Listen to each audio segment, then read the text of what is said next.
Now here's a car you'd wish Hyundai brings to India. This is the Ioniq 5, but it isn't just any old Ioniq 5. Look at that. That says N, and that means on boost 650 horsepower, 650 electric horses. What you also get is a stiffened chassis, an all-new suspension, a drift mode, artificial exhaust sound, and even gear shifts. So what's it like? Well, let's get straight into the driver's seat. Now straight up I switch on the exhaust sound and start using the paddles, and it feels odd. It's an electric, but as you can hear, you can downshift.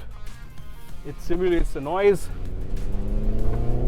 It has a nice exhaust note, and well, that initially makes it quite confusing. There you go, upshift, downshift. It also has loads and loads of power.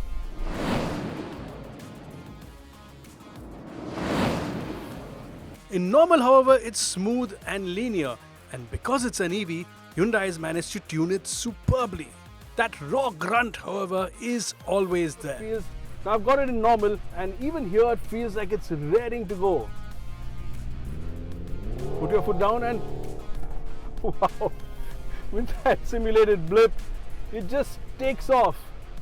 Performance is really elastic, and when you come to a corner like this, you even hit the limiter. So yes, it is quite interesting and quite fun as well. Let's have another go on this road. Yeah, sure, it's fake and you can tell, but the thing is, it's been synced so well, you actually begin to enjoy it. Even better are the fake gear shifts, which feel pretty real.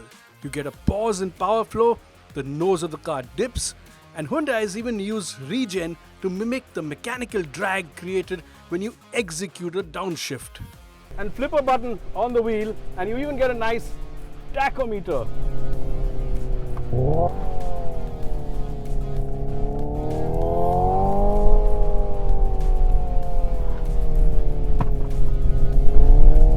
It even simulates holding you in gear.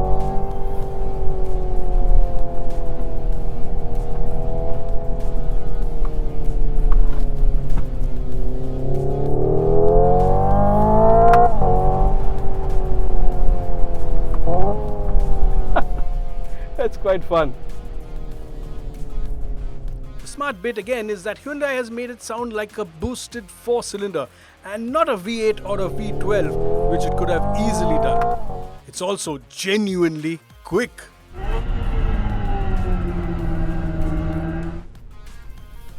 Now I've selected Sport, and when you put your foot down, that's what happens. It just leaps forward. And that's without that extra boost, without the real 650 horsepower this car can deliver. Let's take another look at that. Foot down, yes, and the performance is there. And with the boost button depressed, it's even crazier. Let's give that boost another shot. Ready? Woof! Hell.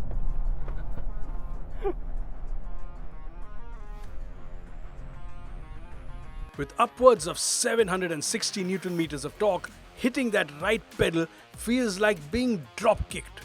What's a 0 to 100? How's 3.4 seconds?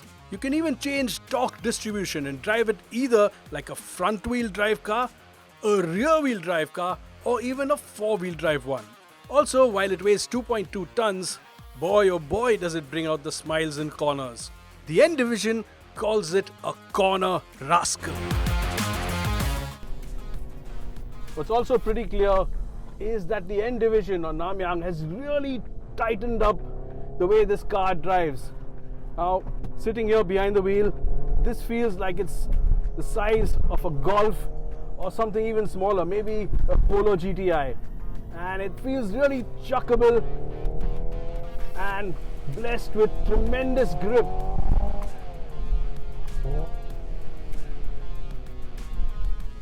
Turn-in is crisp, and as you roll off the brakes and get back onto the throttle, complete with exhaust noise streaming in, it feels like a real hot hatch. Yes, there is body roll and throttle responses are a bit too sudden and snap at times, but the real problem is that the suspension is a bit too stiff. The ride is really hard, tosses you around, it's pretty punishing, and these roads in Korea, well, they're not perfect, far from it. There's lots of dips and crests, and right now we are feeling all of them. The setup feels a bit too reactive, and this upsets it even in corners. Also updated nicely is the cabin. Now the Ioniq 5 already has a great interior, but the N division here has really upped it and made it into something sporty and very interesting. Imagine, if you will, the perfect hot hatch cabin. Racing bucket seats, a sporty steering wheel festooned with buttons, and big chrome paddle shifters. First up, you get these lovely buckets with this extended headrest and the N inserts at the back here. Really comfortable and snug, and you can adjust them from the side.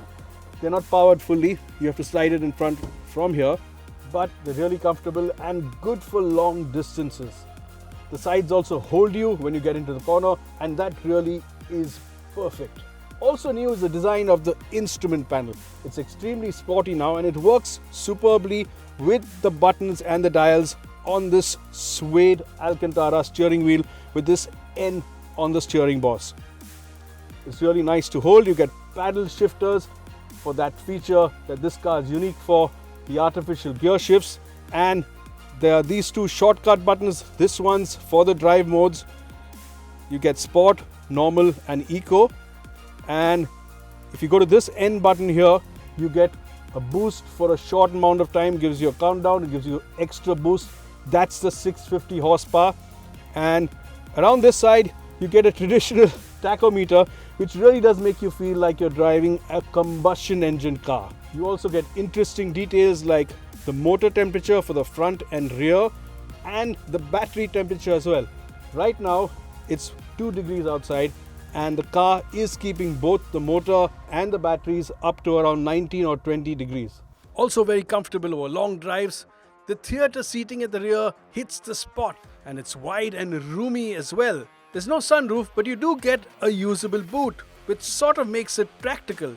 It is a hot hatch after all.